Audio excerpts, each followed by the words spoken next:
Capítulo 33. Pobre señor Caroso. Yo le acariciaba la cabezota al enanito y trataba de consolarlo. No se aflija, señor Caroso, entre todos vamos a reconstruir su sala.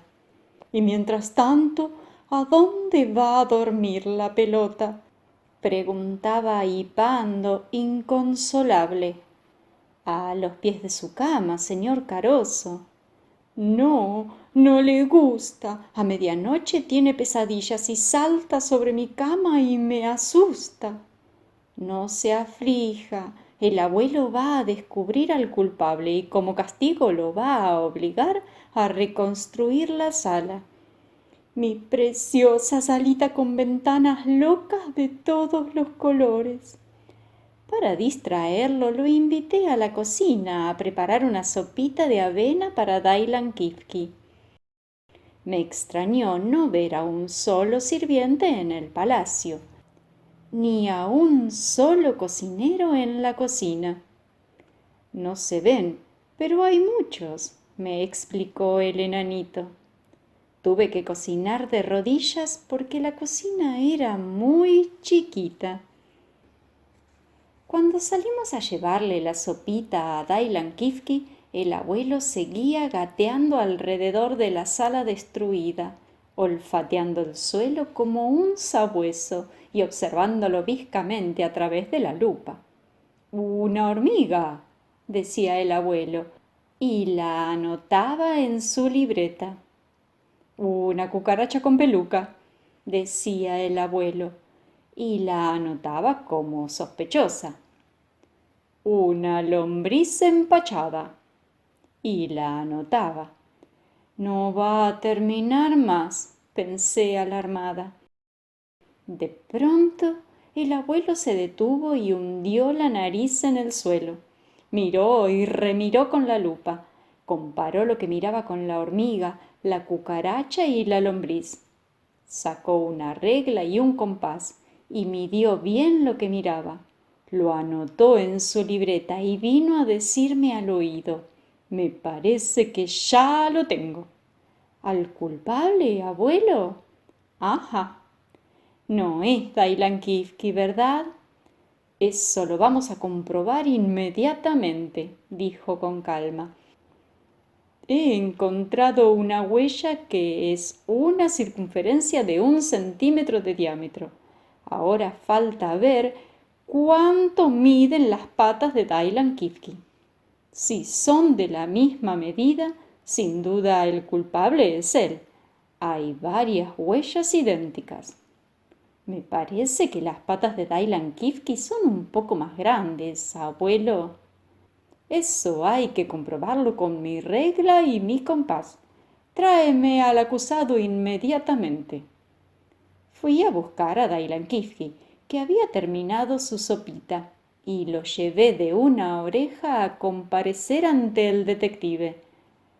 «Perfectamente», dijo el abuelo. «Procederemos a efectuar la investigación cronológica, numismática y peripatética de las huellas dactilares de este proboscidio, en comparación filatélica con los rastros paralelepípedos y sintomáticos descubiertos en el terreno adyacente». Cosa que sin duda quería decir que iba a ver si las patas de Dailan Kifki coincidían con las huellas descubiertas en el barro. El abuelo sacó su libretita y comprobó las medidas de las huellas. 1 centímetro. Luego tomó la regla y el compás, y con mi ayuda le doblamos una pata a Dailan Kifki y el abuelo le midió la planta cuidadosamente. 48 centímetros, 15 milímetros, dijo el abuelo, y anotó en su libreta. «¿No ve?», le dije, «las huellas no son de él». «Para mayor seguridad vamos a comprobarlo en la práctica». Y colocó la pata de Dailan Kifki sobre uno de los agujeritos descubiertos en el terreno. «Sobran exactamente 47 centímetros, 15 milímetros», dijo. Por lo tanto, estas huellas no pertenecen al acusado. Yo suspiré aliviada. Las huellas eran unos agujeritos redondos distribuidos sistemáticamente. De zapato no son, pensé. De monopatín tampoco. De gallina tampoco. Son huellas muy raras, le contesté al abuelo. Yo diría que son huellas de un animal con una pata sola. ¡Tonterías!, me dijo. ¿Conoces acaso algún animal que tenga una pata sola? A ver. Me puse a pensar con el dedo en la frente. El caracol no tiene ninguna. La mosca tiene varias. Pero ¿para qué va a molestarse en caminar si puede volar? La mesa tiene patas, pero no es un animal. Ya lo tenemos, me interrumpió el abuelo. Tienes razón, el culpable bien puede tener una o más patas, pero no ser un animal. Una sola pata. Me dolía la cabeza de tanto pensar. Ya lo tengo, abuelo, grité, alborozada. ¡Un paraguas! Eso es, gritó el abuelo abrazándome con las lágrimas en los ojos. Estas huellas son de paraguas. Siempre lo supuse.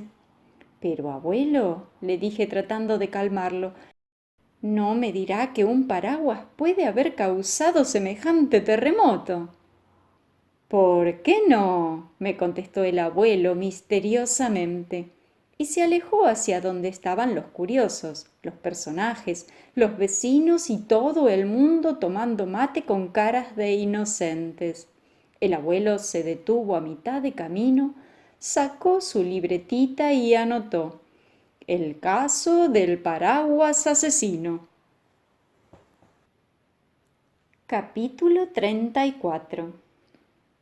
El abuelo se trepó sobre una piedra, tocó la campana talán, talán y chistó varias veces enérgicamente hasta que consiguió imponer un silencio impresionante. Entonces dijo: ¡alumnos! ¡Presentes!, contestaron todos, muertos de miedo, de chucho, de cuiqui y de julepe. Luego de largas investigaciones, dijo el abuelo, y gracias a mi lupa y a mi pipa, he descubierto que el culpable o cómplice principal de esta espantosa catástrofe tiene una sola pata y por lo tanto es un paraguas. De la multitud se desprendió un murmullo de asombro. Ruego a los presentes, continuó el abuelo, que el que sea poseedor de un paraguas se presente de inmediato en esta seccional. Y allí se quedó, escrutando con ojos de proceder y esperando que el paraguas culpable apareciese. Pero nada, nadie se movía. Último aviso, previno el abuelo severamente. Advierto a cualquier paraguas, vivo o muerto, seco o mojado, que se encuentre entre ustedes, que se presente de inmediato. Y entonces se oyó una voz chillona que protestó de esta manera: ¿para qué quiere un pobre e indefenso paraguas si todo el mundo sabe que el único culpable es ese meterete de elefante? Yo me puse furiosa al oír semejante calumnia, y Dailan Kifki, no les digo nada, revolvió las orejas y la trompa como para comerse a mi tía Clodomira, porque era ella la que había hablado, muy indignada, señalándola con su paraguas. Enseguida se puso a discutir con el abuelo, y todo el mundo empezó a comentar, discutir, tomar partido y apostar por uno o por otro. Fue tan grande el bochinche que nadie se dio cuenta de que mi tía revoleaba el objeto buscado, su paraguas, ese famoso paraguas que no abandona en el paragüero ni para dormir.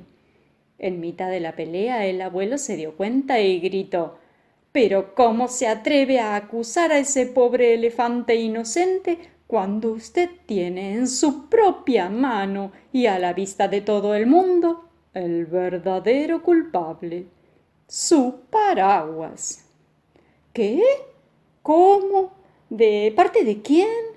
¿Qué dice? Tartamudeó mi tía Clodomira, mirando fijamente su paraguas, visca de asombro, ya que, con tanta discusión, ni ella se había dado cuenta de que lo tenía en la mano. ¿Qué quiere hacerle a mi pobrecito paraguas que nunca le hizo mal a nadie? Lloriqueó por fin mi tía.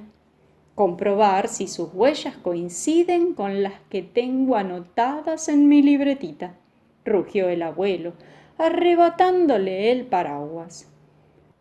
No necesito decir que mi tía se desmayó.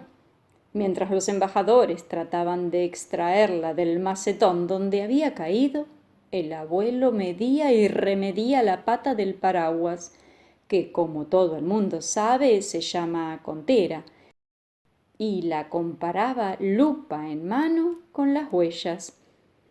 Al ratito mi tía Clodomira volvió en sí, pero volvió a desmayarse cuando el abuelo dijo solemnemente: declaro que este paraguas es, si no culpable, altamente sospechoso. La multitud, mirando de reojo a mi tía Clodomira, dijo: ¡Oh! Yo me acerqué al abuelo y le dije: abuelo, ¿dónde ha visto un paraguas que camine solo y que pueda él solito romper una sala? Es que no fue solo, chilló el abuelo, fue de la mano de tu tía, como va siempre. No puede ser, dije yo. ¿Qué interés tenía en romper la sala del señor Caroso? La someteremos a un interrogatorio, dijo el abuelo, y allá se fue a interrogar a mi tía Clodomira. Cuando lo vio acercarse tan decidido, mi tía se atajó diciendo: yo no fui, yo no fui, yo no fui, yo no fui. Pero al ratito, acosada por el remordimiento, lo confesó todo. Yo, obedeciendo las órdenes del abuelo, tomé apuntes taquigráficos de la confesión de mi tía. La confesión de mi tía es tan importante que merece un capítulo aparte. Leyéndola, ustedes sabrán toda la verdad verdadera por boca del auténtico culpable.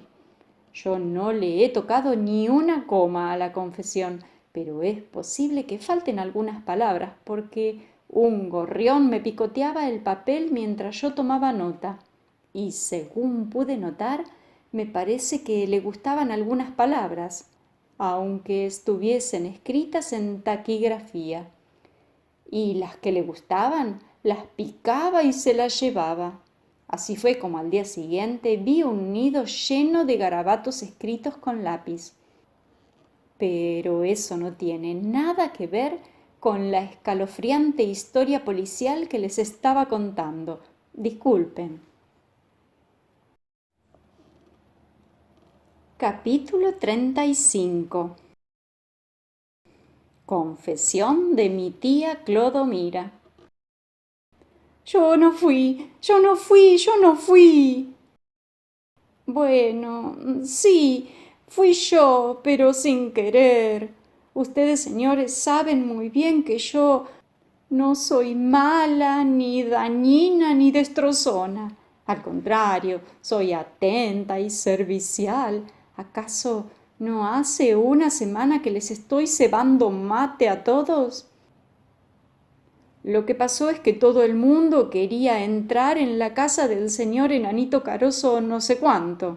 No, todo el mundo. Todos tenían curiosidad.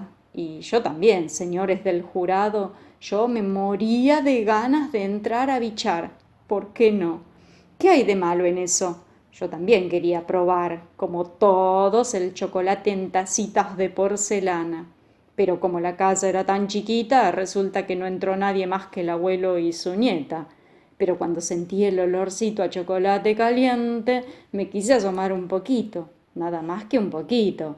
Resulta que me asomé a la puerta de la salita y como era tan angosta, allí me quedé atrancada, sin poder entrar ni salir, ni entrar ni salir.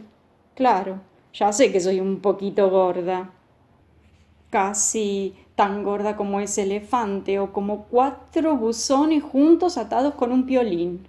Entonces forcejeé un poquito, haciendo palanca con mi paraguas y crash, plin, plan, rataplash. La puerta se vino abajo junto con toda la sala, incluido el precioso ventanal con vidrios de todos colores.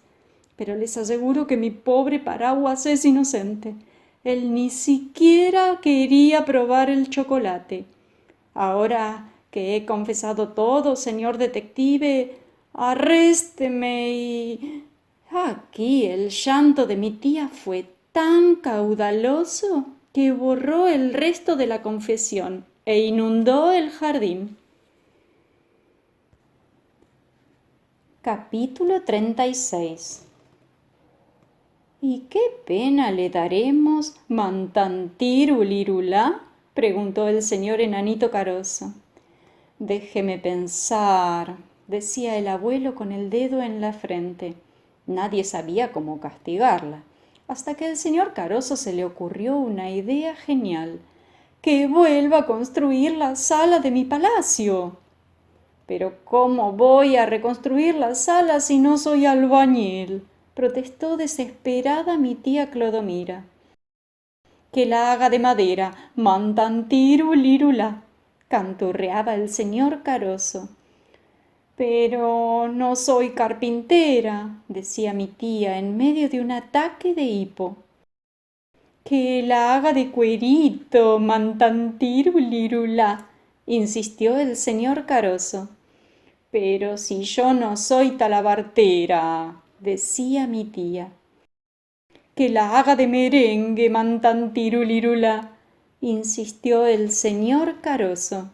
Y mi tía se quedó callada, porque cocinar, eso sí que sabía, y sobre todo hacer merengues, bizcochuelos, hojaldres y tortas con firuletes de crema y nueces picadas. Bueno, dijo mi tía dirigiéndose decidida a la cocina, pero como nos dio miedo de que la rompiera, le trasladamos varios calentadores y los ingredientes al jardín. Y así, poco a poco, con mucha paciencia y habilidad, mi tía Clodomira empezó a reconstruir la sala, espantando a paraguasos a los curiosos que querían probarla a cada rato.